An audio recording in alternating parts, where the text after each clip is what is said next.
السلام علیکم، میں سید عتیق ہاشمی اور آپ دیکھ رہے ہیں ای تعلیم چینل لرن وتھ کانفیڈنس، جہاں آپ سیکھیں گے میتھس اور سائنس۔ اور اگر اب تک آپ نے اس چینل کو سبسکرائب نہیں کیا ہے تو پلیز اس چینل کو سبسکرائب کیجئے اور بیل آئیکن دبانا نہ بھولیے۔ تو چلیے آج ہم سیکھنے جا رہے ہیں دوسرا کلاسیفیکیشن کا طریقہ، نیولینڈس لا آف آکٹیوز، یعنی نیولینڈ کا مسمن کا کلیہ۔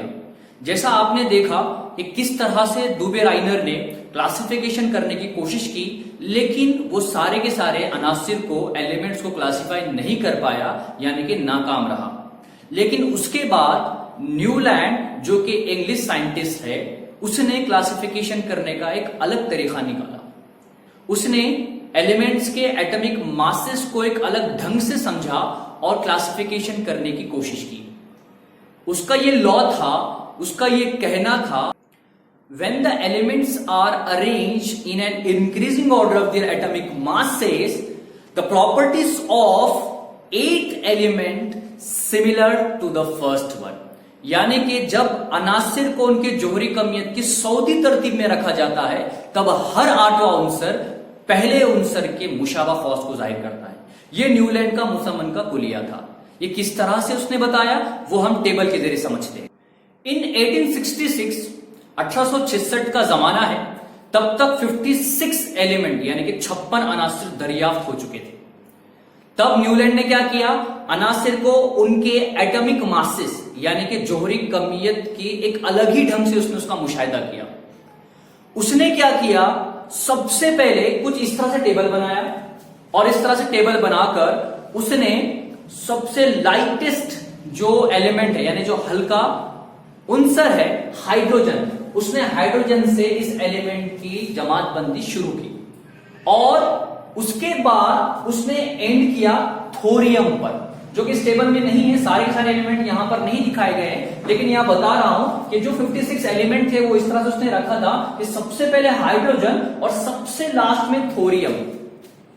اور اس طرح سے اس نے رکھ کر یہ مشاہدہ کیا کہ اس نے دیکھا کہ جب اس طرح سے ان ایلیمنٹس کو رکھا جاتا ہے تو ہر آٹھواں ایلیمنٹ یعنی کہ hydrogen, lithium, beryllium, boron, carbon, nitrogen, oxygen, یہ 7 کے بعد جب آٹھواں ایلیمنٹ آیا یعنی آٹھواں عنصر آیا، تو اس نے یہ مشاہدہ کیا کہ ہر آٹھواں عنصر پہلے عنصر کی طرح خصوصیت کے مشابہ ہے، یعنی سملر کیریکٹرسٹک ہے۔ لیتھیم، سوڈیم کی جو کیریکٹرسٹک ہے وہ لیتھیم کی طرح، میگنیشیم بیریلیم کی طرح، ایلومینیم بورون کی طرح، کیونکہ اس کے بعد 8ویں نمبر پہ ایلومینیم آتا ہے، اس کاربن کے 8ویں نمبر پر سلیکون آتا ہے، نائٹروجن کے 8ویں نمبر پر فاسفورس آتا ہے۔ اس طرح سے اس نے یہ مشاہدہ کیا، اور اس مشاہدے کو اس نے کیا کیا، انڈین موسیقی کے جو 7 نوٹ ہے، سا رے گا ما پا دھا نی، اور اس کے بعد پھر سے 7، اس نوٹ سے اس نے اسے مشابہ کیا، یعنی مشابہ اس نے قرار دیا۔ اور یہ جو آپ اوپر دیکھ رہے ہو دورے می فا سولاتی، یہ مغربی جو موسیقی ہے اس کے نوٹس ہیں، اور اس نے اس مشابہت کو یعنی کہ یہ پہلے اور 8ویں جو کیریکٹرسٹک ہے جو ایک جیسی اس کو نظر آئے، اسی کیریکٹرسٹک کو، اسی مشابہت کو اس نے نیولینڈ کے آکٹیو کا نام دیا، یعنی نیولینڈ کے مسمن کا نام دیا۔ اور اس طرح سے اس نے سارے کے سارے 56 ایلیمنٹ جو اس وقت ڈسکورڈ ہوئے تھے، ان سارے ایلیمنٹ کو اس طرح سے ٹیبل میں رکھ دیا۔ لیکن ہم سب جانتے ہیں ہر سکے کے 2 پہلو ہوتے ہیں۔ اگر اس نے یہ ایلیمنٹس کو رکھا تھا تو کچھ ڈرا بیکس بھی تھے، کچھ ڈرا بیکس بھی اس کے سامنے آئے۔ وہ کیا تھے؟ تو چلیے نیولینڈ کی کچھ ڈرا بیک، ڈی میرٹس یعنی کچھ خامیوں کو سمجھتے ہیں۔ سب سے پہلی اس کی جو خامی تھی کہ جو 56 ایلیمنٹ ڈسکورڈ ہوئے تھے، 56 عناصر جو دریافت ہوئے تھے، ان میں سے اس کی جو کلاسیفیکیشن تھی وہ کیلشیم تک ہی صحیح ثابت ہوئی۔ اس کی دوسری جو خامی تھی، اس کی دوسری خامی میں اس نے کیا کیا، 2 ایلیمنٹ کو یعنی کہ کوبالٹ، نکل، سیریم، لینتھیم، یعنی ایسے 2 ایلیمنٹ کو کیا کیا، ایک ہی جگہ پر رکھا۔ اس کا ایک دوسرا ڈرا بیک تھا، یعنی دوسری خامی تھی۔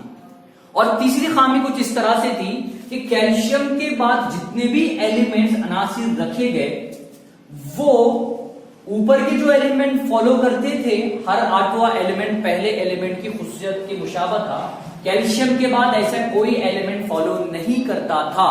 اور دوسری بات، جیسا کہ کوبالٹ اور نکل یہ دونوں آئرن، یہ تینوں ایک جیسی خاصیت رکھنے والے ایلیمنٹ ہے، لیکن اس آئرن کو نی یعنی کہ ٹی اس گروپ میں رکھا اور کوبالٹ اور نکل کو ڈو یعنی سا اس کو دور دور رکھا. اس کی یہ تیسری خامی تھی.